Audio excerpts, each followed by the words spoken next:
E aí, galera, tudo bem? Aqui, professora Débora Cavalcante, para falar com vocês sobre as competências do Enem.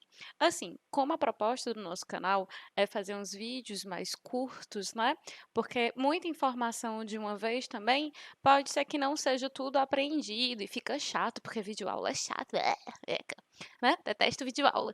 Então, para que você não se perca aí num monte de informação, nem se canse de ouvir tanta coisa, os nossos vídeos são mais curtos. Eu vou falar de competência por competência, cada vídeo tem uma competênciazinha diferente. Para começar do começo, vamos falar sobre a competência 1, domínio da norma padrão, certo? O domínio da norma padrão é uma das competências mais difíceis de fechar, porque requer realmente uma desenvoltura muito grande em relação ao domínio da língua portuguesa, que é muito complexa, tem muitas regras, muitas coisas que vão aí ser um calo no sapato daqueles que não estudam, né? Não no nosso sapato. Ha! Então, tem dois tipos de avaliação na competência 1. Um se refere à estrutura sintática e outro se refere aos desvios, certo? Vamos falar da estrutura sintática primeiro. Tem coisas que fazem com que o texto tenha uma estrutura sintática boa, certo? Primeira coisa que eu gosto de falar é a divisão dos parágrafos. O teu texto tem 4 parágrafos: introdução, desenvolvimento, conclusão, certo? Uma introdução, 2 desenvolvimentos e a conclusão, 4 parágrafos. Cada um desses parágrafos deve ser dividido em períodos, porque cada parágrafo é o desenvolvimento de uma ideia. Tu vai cuspir essas ideias de uma vez só? Claro que não. Você vai colocá-las, vai montá-las por partes. Sendo assim, os teus parágrafos devem ser divididos em períodos: enunciado completo, ponto final, conectivo, enunciado completo, ponto final, conectivo. E assim vai. Isso é dividir o parágrafo em períodos. Eu vou colocar para vocês um exemplo, né, no vídeo, para vocês visualizarem essa divisão num parágrafo de introdução. Outra coisa que é muito importante, que vai ser crucial para que você feche a competência 1, é fazer períodos complexos. O que é isso, períodos complexos? É demonstrar a subordinação, a coordenação de orações, certo? Quando o seu professor lá na escola fala de oração subordinada, crê em Deus Pai, presta atenção nele. Por que tu não presta atenção nas orações subordinadas?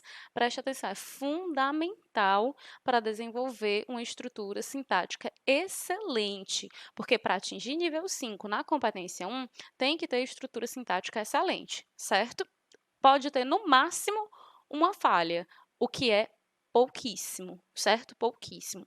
Aí, quando a gente fala dessa estrutura sintática, a gente fala de orações coordenadas e subordinadas de maneira complexa, bem desenvolvidas, sem quebras. Por exemplo, o que seria uma falha de estrutura sintática?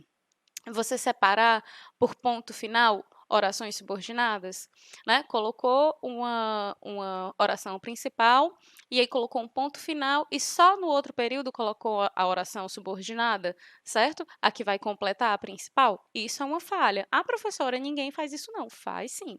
Viu? E é bem facinho de fazer. Então, preste atenção no seu texto para não cometer esses desvios.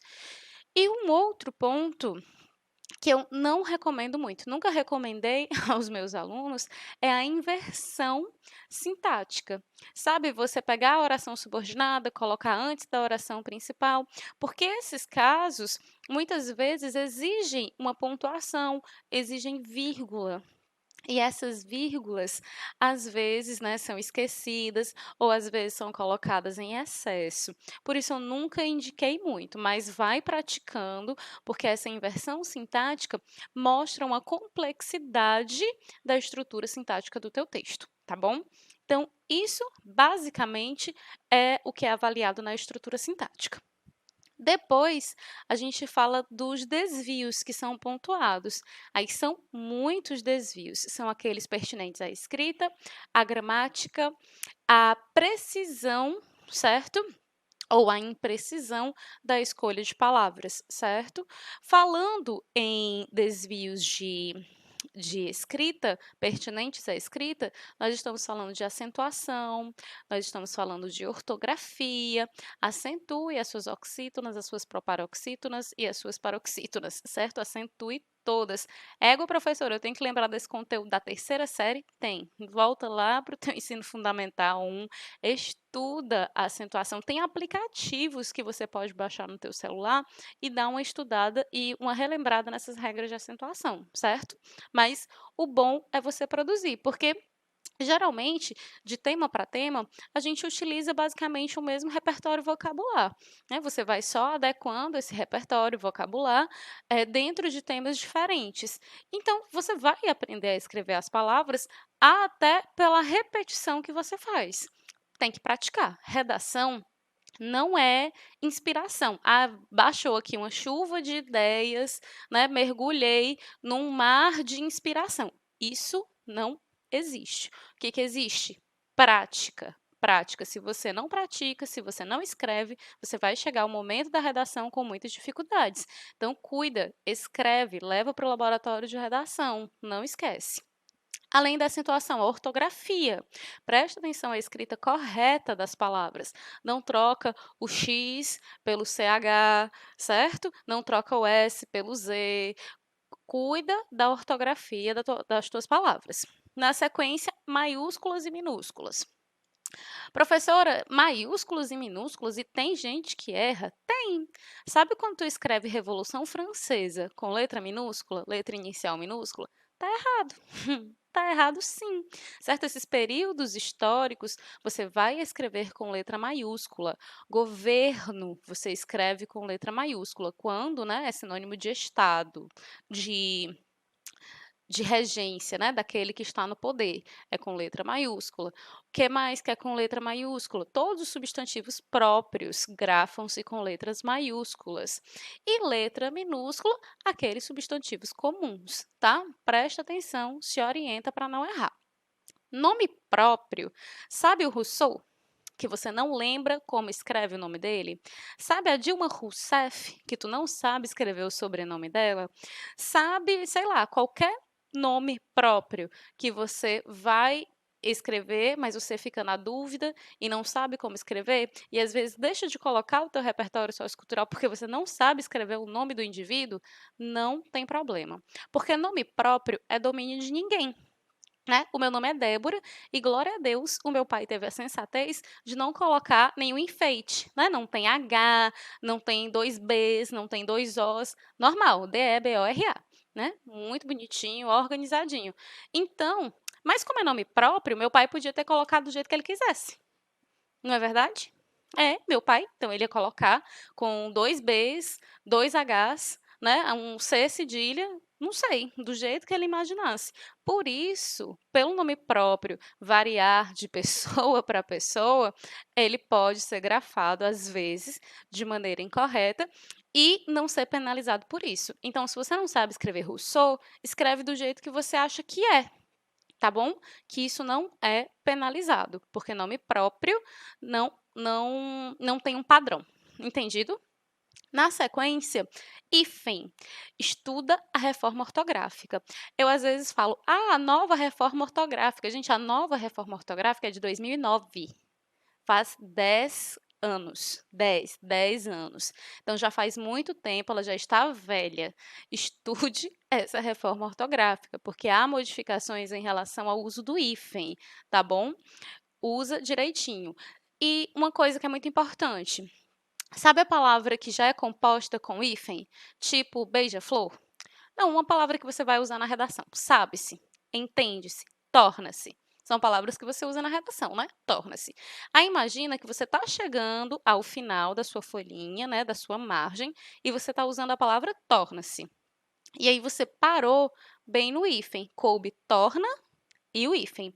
O se, o pronome, vai ficar para a linha seguinte, não é verdade? Antes desse se, você tem que colocar outro hífen. Palavras que são compostas com hífen, na hora da translineação, se ocorrer dessa translineação, dessa separação silábica, ocorrer no momento do hífen, ele será dobrado, tá bom? Presta atenção nisso também.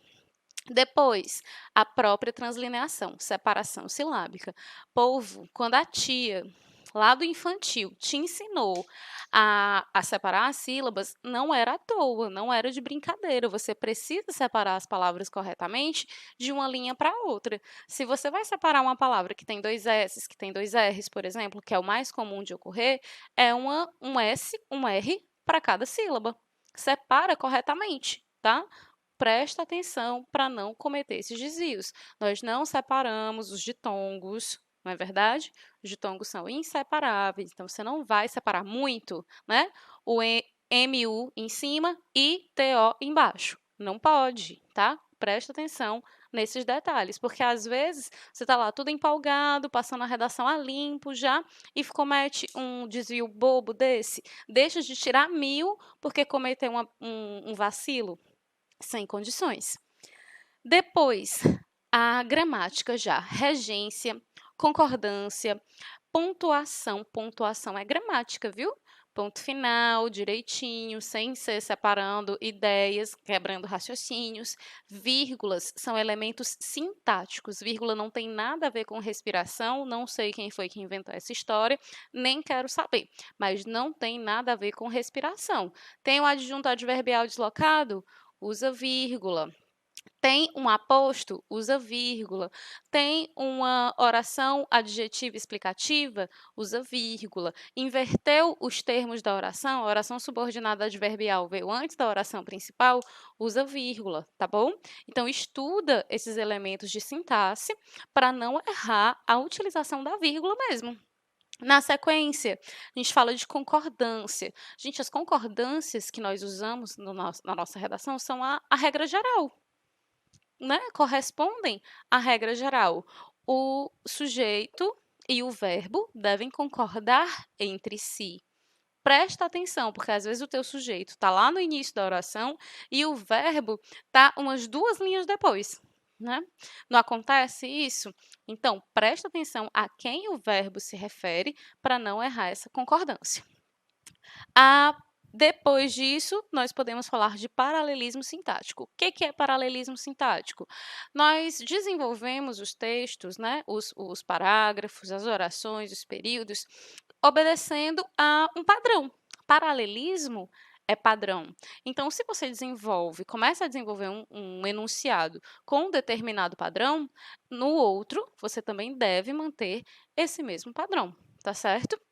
Depois eu vou colocar um exemplo para vocês no vídeo, bem bonitinho, notando. Mas isso acontece, por exemplo, quando você tem um termo regente. Você está lá na tua redação e diz: isso ocorre devido à falta de educação e pobreza. Tá vendo que você omitiu o termo regido, a preposição que foi regida? Se é devido a uma coisa, é devido a outra também, certo? Esses dois termos que foram regidos, esses dois complementos, devem ser precedidos de preposição. Se você coloca antes de um e não coloca antes do outro, existe aí uma quebra de paralelismo, certo? É muito comum isso ocorrer, muito, muito comum mesmo, porque é uma questão de atenção. Porque quando a gente fala, a gente não segue essas regras gramaticais. Agora, quando a gente escreve, nós precisamos sim seguir esses padrões, porque o nosso texto é quem fala pela gente. Então, ele deve ser bastante claro para que o corretor entenda perfeitamente o nosso raciocínio, tá bom? Esse foi o paralelismo. Os pronomes, né? Pronome pessoal do caso reto, por exemplo, você só usa como objeto indireto, vai ter uma preposição antes, tá? Você usa de outras formas também, mas você não usa para completar o verbo de maneira direta. Por exemplo, amar ela, né? Buscar ela, respeitar ela. Ao invés de usar esse pronome reto, ela, você vai trocar pelo oblíquo correspondente. Então, ao invés de dizer respeitar ela, vamos dizer respeitá-la. Compreende? Pronto. Então, estuda a aplicação dos pronomes, a colocação dos pronomes também, conjunções subordinativas, advérbios, pronomes atraem o pronome oblíquo para antes do verbo. Você vai dizer: isso trata-se ou isso se trata? Claro que você vai dizer isso se trata, porque isso é um pronome demonstrativo e atrai naturalmente o pronome oblíquo se para antes do verbo, certo? Então, dá uma estudada em casos específicos de pronome para você utilizar bem direitinho esses bichinhos aí no teu texto. Crase. Gente, crase, a união lá dos dois sons vocálicos idênticos tem que ter preposição a e tem que ter artigo a. Você vai usar predominantemente antes de substantivos femininos, né? Antes de substantivos masculinos, só se estiver subentendido a ideia de a moda, a maneira, certo?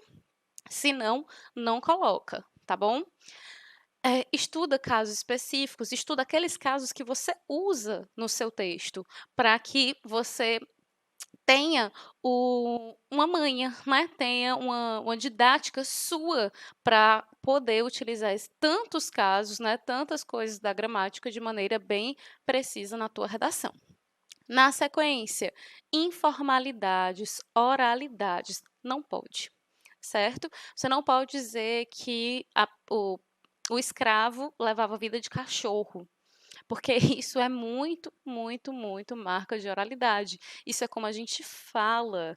Você vai dizer que ele vivia em condições subhumanas, que significa dizer que ele leva a vida de cachorro. Sabe aquele meme que a gente vê por aí no Facebook e no Instagram? Pois é. Ah, mas eu não posso dizer isso. Você não pode dizer isso, fulano. Então diz assim, ao invés de dizer que levava vida de cachorro, diz que vivia condições subhumanas. Certo? Pegou a dica?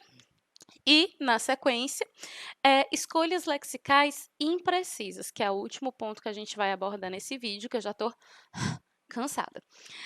O que é uma escolha lexical imprecisa?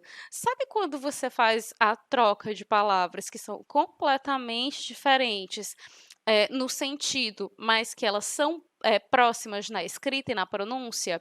É o flagrante pelo fragrante. Entende? Isso é uma escolha lexical imprecisa. De vez em quando aparece na redação. Tá? Presta bastante atenção. De novo, faz a escolha do teu vocabulário, percebe as palavras que você mais utiliza para caprichar na ortografia, na gramática, na organização dessas palavras dentro do teu texto e ele atender às expectativas da competência 1. De novo, é a competência mais difícil que se tem de fechar. Porque, no máximo, pode ter uma falha de estrutura sintática, essa estrutura sintática tem que ser excelente, e pode ter, no máximo, 2 desvios, certo? 2 falhas dos desvios, ou seja, uma concordância e uma crase, né? Pode haver ainda a ocorrência desses 2 desvios e você ainda fechar a competência.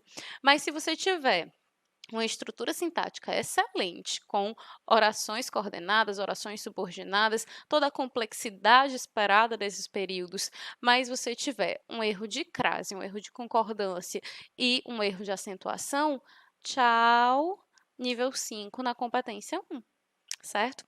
Então, cuida, sim, com esmero, com muito carinho, com muita atenção da competência 1. Estude as orações subordinadas, estude casos específicos de concordância. Claro que você não vai estudar a concordância toda para redação. Você vai estudar concordância na tua zona de conforto, naquilo que você utiliza, certo?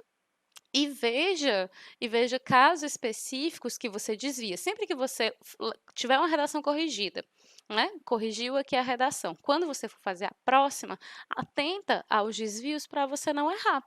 De novo, tá bom? Então, pronto, da competência 1, basicamente nós temos isso. Preste atenção aí, né, nos exemplos que eu vou colocar para você no vídeo e um beijo, até a próxima.